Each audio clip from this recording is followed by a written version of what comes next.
बाप और बेटा रूहुल कुद्दुस के नाम पर आमीन। जिंदा खुदावंद का जिंदा कलाम।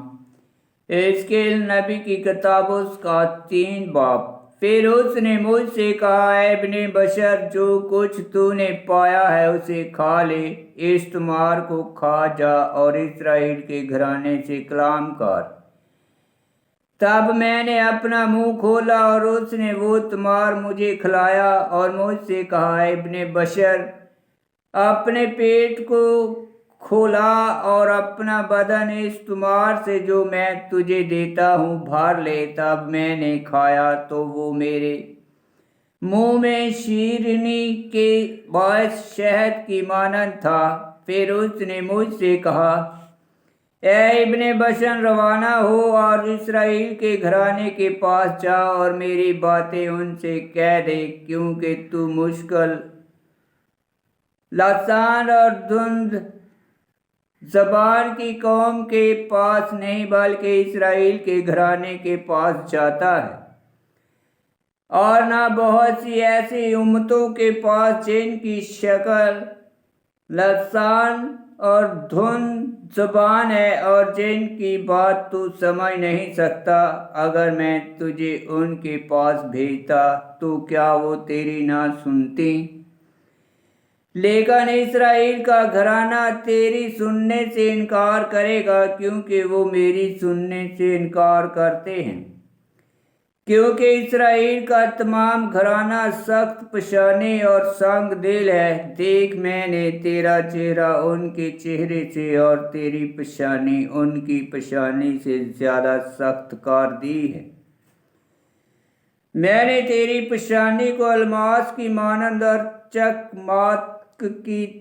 चकमाक से ज्यादा सख्त कर दिया है। पास तू उनसे ना डर और उनके चेहरों से खौफ ना खा, क्योंकि वो सरकश घराना है। फिर उसने मुझसे कहा, ऐ इब्ने बशर, उन तमाम बातों को जो मैं तुझसे कहूँगा अपना दिल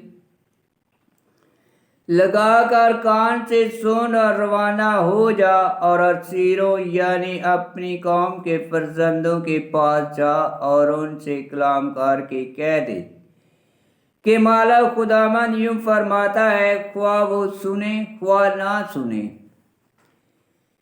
फिर मुझे रूह ने उठाया और जब खुदावंद का जलाल अपनी जगह से उठा तो मैंने अपने पीछे बड़ी गर्ज की आवाज सुनी, यानी हस्तियों के पंखों के एक दूसरे से लगने की और साथ ही चक्रों की आवाज। पस रूह ने मुझे उठा लिया और मुझे ले गई और मैं तलख दिल और गजबनाक होकर रवाना हुआ और खुदावंद का हाथ मुझ पर भारी था और मैं तेल अबीब के उन असीरों के पास आया जो नहर कबार पर रहते थे, और मैं वहां 7 दिन तक उनके दरमियान मुतहर होकर बैठा रहा। और 7 दिन के बाद खुदावंद का कलमा मुझे हासिल हुआ। उसने कहा, ऐ इब्ने बशर, मैंने तुझे इसराइल के घराने का पासबान बनाया है, सो तू मेरे मुंह का कलमा सुन और मेरी तरफ से उन्हें आगाह कर। अगर मैं शरीर से कहूं कि तू जरूर मार जाएगा और तू उसे आगाह ना करे और शरीर को तकीद ना करे, तो वो अपनी बादरोज से बाज आ जाए ताकि अपनी जान बचाए, तो वो शरीर अपनी बदी में मार जाएगा। लेकिन उसका खून मैं तेरे हाथ से तलब करूंगा। लेकिन अगर तूने शरीर को आगाह कर दिया और उसने अपनी शरारत और अपनी बदरोज से तौबा ना की, तो वो अपनी बदी में मरेगा।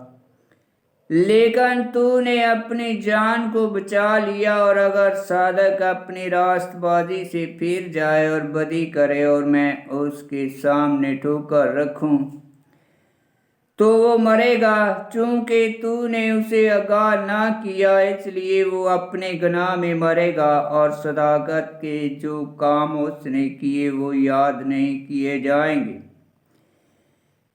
پر اس کا خون میں تیرے ہاتھ سے طلب کروں گا، لیکن اگر تو نے صادق کو آگاہ کر دیا کہ گناہ نہ کرے اور صادق نے گناہ نہ کیا، تو وہ ضرور جیے گا، اس لیے کہ اسے آگاہ کیا گیا تھا، اور تو نے اپنی جان کو بچا لیا۔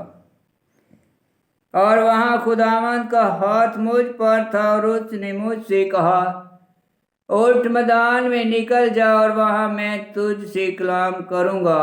تب میں اٹھا اور میدان میں نکل گیا، اور کیا دیکھتا ہوں کہ خداوند کا جلال وہاں اس جلال کی مانند کھڑا تھا جو میں نے نہر کبار پر دیکھا تھا، اور میں اپنے منہ کے بل گرا۔ تب روح مجھ میں داخل ہوئی، اور اس نے مجھے پاؤں پر کھڑا کیا اور مجھ سے بات کر کے کہا، جا اور اپنے گھر کے اندر اپنے آپ کو بند کر دے، اور تو اے ابن بشر دیکھ، تجھ پر بندھن ڈالے جائیں گے، اور تو ان سے باندھا جائے گا، اور تو ان کے درمیان سے باہر نہ نکلے گا، اور میں تیری زبان تیرے تالو سے چپکا دوں گا، اور تو گونگا ہو جائے گا، اور ان کے لیے نہ سہا نہ ہوگا، کیونکہ وہ سرکش گھرانہ ہے۔ اور جب میں تجھ سے کلام کروں گا تو تیرا منہ کھولوں گا، اور تو ان سے کہے گا، مالک خداوند یوں فرماتا ہے، جو سنتا ہے سنے، اور جو اعتراض کرتا ہے اعتراض کرے، کیونکہ وہ سرکش گھرانہ ہے۔ آمین۔ خداوند کا پاک کلام کا پڑھا اور سنا جانا باعث برکت ہو۔ خداوند تیرا شکر ہو۔ آمین۔ حزقیل نبی کی کتاب اس کا 3 باب کی 3 آیت میں لکھا ہے، اور مجھ سے کہا، ابن بشر، اپنے پیٹ کو کھلا اور اپنا بدن استعمار سے جو میں تجھے دیتا ہوں بھر لے۔ تب میں نے کھایا تو وہ میرے منہ میں شیرنی کے باعث شہد کی مانند تھا۔ 3 باب کی 3 آیت مکاشفہ کی کتاب اس کا 10 باب 9 تا 10 آیت میں لکھا ہے۔ آمین۔